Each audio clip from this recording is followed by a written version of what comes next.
Hər vaxtınız xeyir. Bugün biz sizinlə Azərbaycanın Cinayət Məcəlləsində yer alan çox vacib və bəlkə də çoxlarının tam anlamadığı bir məsələyə, yəni zərərçəkmişlə barışıq məsələsinə aydınlıq gətirəcəyik. Gəlin görək, qanun bu barədə bizə nə deyir? Həyatda hər şey olur. Təsəvvür edin ki, adi, gündəlik bir mübahisə qızışır və birdən-birə cinayət həddinə çatır. Təəssüf ki, belə hallar baş verir və adətən ilk ağla gələn fikir bu olur ki, vəssalam, artıq iş işdən keçib, hər şey məhkəmədə həll olunacaq. Yaxşı, bəs belə bir vəziyyətdə həqiqətənmi hər şey bitmiş sayılır? Geri dönüş üçün, problemi məhkəməsiz həll etmək üçün heç bir yol yoxdurmu? Bax, elə bu sualda bizi bugünkü mövzumuzun mərkəzinə gətirib çıxarır. Əslində, qanunun özü bəzi hallarda bir çıxış yolu təklif edir və bu, bizim barışıq dediyimiz rəsmi, hüquqi bir mexanizmdir. Bu mexanizm müəyyən növ cinayətlərin uzun məhkəmə çəkişmələri olmadan həll olunmasına imkan yaradır.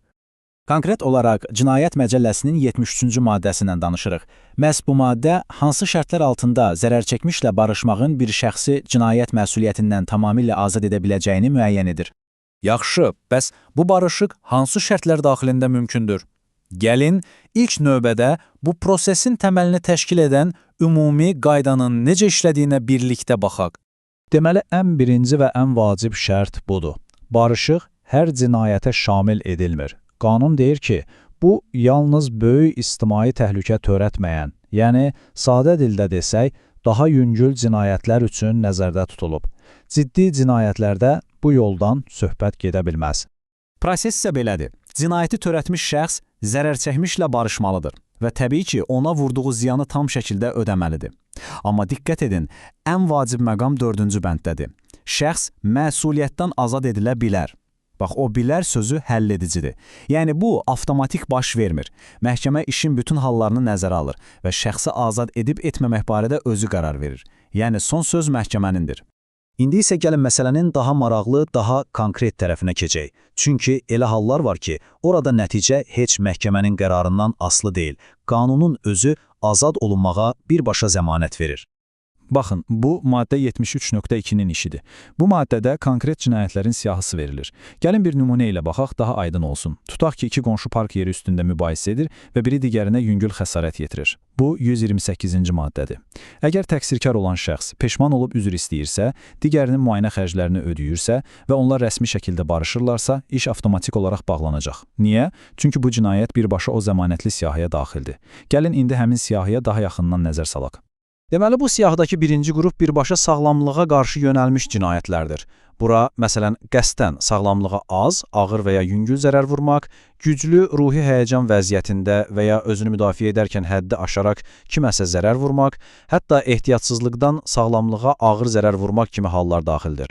Siyahımız davam edir. Bura həmçinin kimisə mütəmadi döymək, öldürməklə və ya ağır zərər vurmaqla hədələmək, həkim səhvi, yəni tibbi səhlənkarlıq nəticəsində sağlamlığa az, ağır zərər dəyməsi və ya kimsə təhlükəli vəziyyətdə qoyub getmək kimi maddələr da aiddir. Yəni bütün bu hallarda tərəflər barışırsa, iş bitmiş sayılır, azad olunma zəmanətlidir.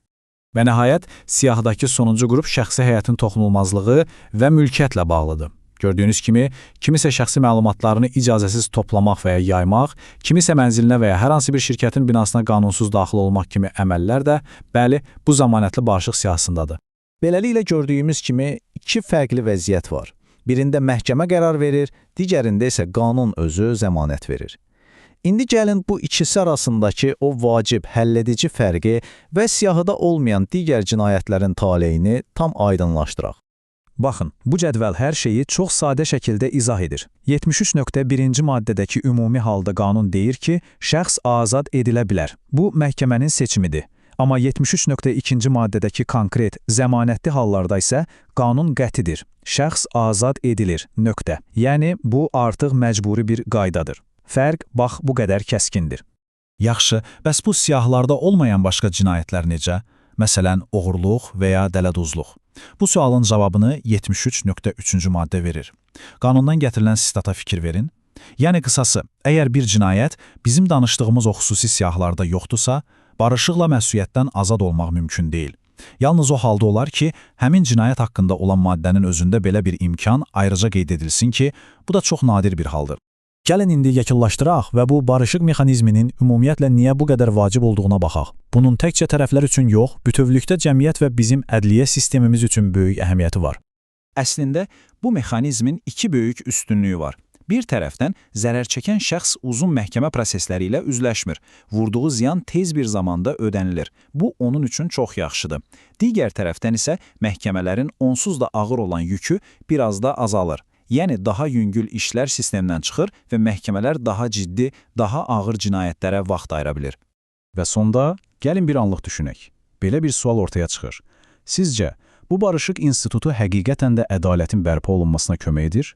Yoxsa bəlkə də bəzi hallarda kimlərinsə əsl cəzadan yayınması üçün bir qapı açır? Bu, həqiqətən də üzərində düşünməyə dəyər bir sualdır. Diqqətiniz üçün təşəkkür edirəm.